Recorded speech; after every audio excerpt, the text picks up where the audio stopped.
Hello, everyone. Today is Friday, March 4th, 2022. China overexploiting Sierra Leone's marine resources, adversely affecting economy. This article is taken from the Indian newspaper ANI. Chinese overfishing is marginalizing Sierra Leone fishermen, a country in West Africa that has one of the richest fisheries in the continent. Presently, China accounts for 75% of Sierra Leone's industrialized fishing fleet, reported European Times.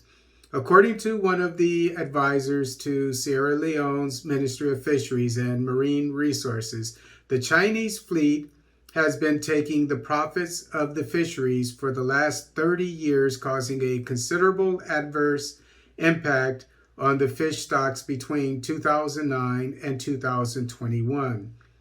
The seafood resources are therefore disappearing fast. Local fishermen are suffering, and the families in the coastal communities are starving, while many families, according to reports, could manage only one meal a day, reported European Times. Tombo, a coastal city in Sierra Leone, is facing a severe economic crisis. The city's economy is heavily dependent on the fisheries, and the fishermen in Tombo are increasing, as per media reports, getting into debts and are resorting to violence. People in Tombo are rising up in arms against Chinese fishermen who have usurped and seized their marine resources. About 40% of industrial fishing licenses are owned by Chinese vessels, who pay negligible fees for their permits, underreport their catch, and overfish Leone waters. And what I would imagine is the government is on the take here. There's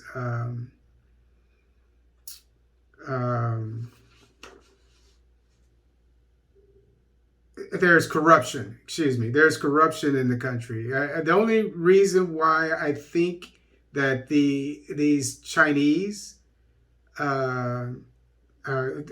fishing companies, these large fishing companies, would be able to get away with what they're getting away with, is if the government is corrupt.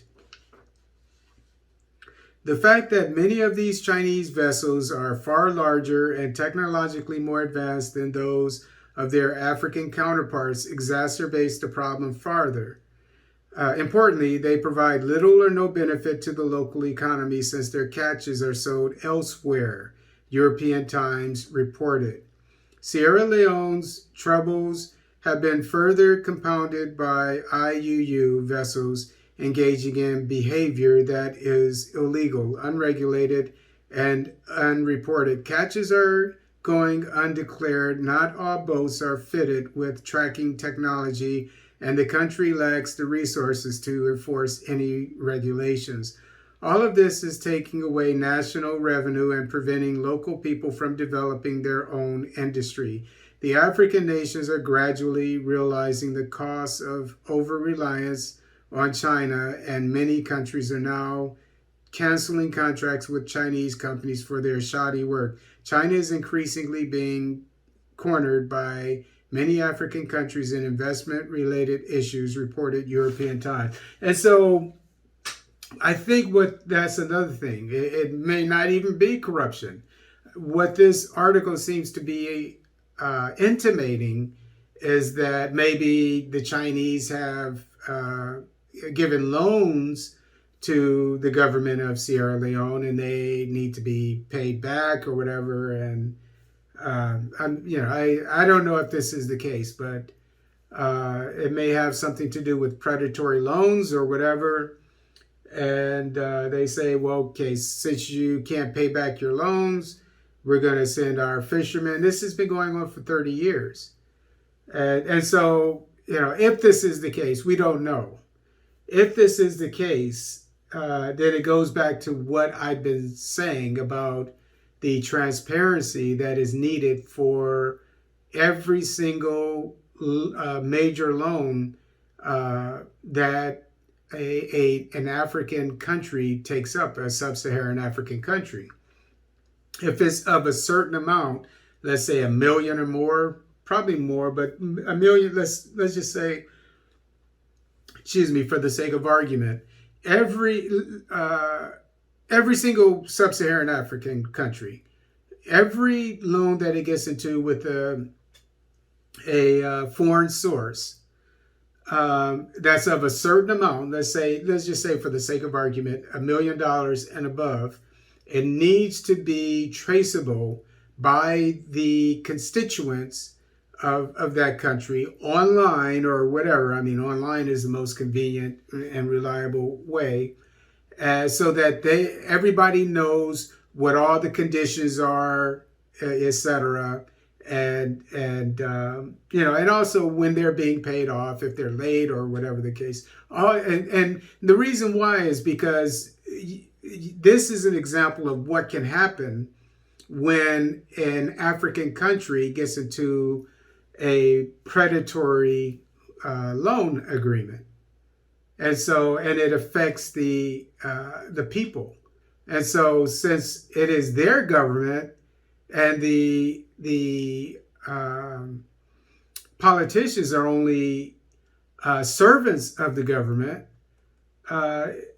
they deserve to know what the servants of their government, what kind of loans that they're getting into, because and then if something like this happens, and it just so happens that they're not paying back a certain loan or whatever, and then you can trace it back to that particular loan, then you know what's going on. And not only that, and then you can, even before they get into these loans, they can produce or publish what the conditions are, and then all of the citizens will know before it happens. And then if it's something they disagree with, then they can protest. If it's a predatory loan, they can protest, and then hopefully the government will back out of it. But this here, what is going on in Sierra Leone, is the opposite of what I reported today with Guinea-Bissau. Most of the fish being caught by the local populace, artisanal fishermen and women, and then and they're protecting their waters and so forth. Just the opposite of what's going on here. And then you have Angola, 55,000 people are employed as artisanal fishermen in Angola.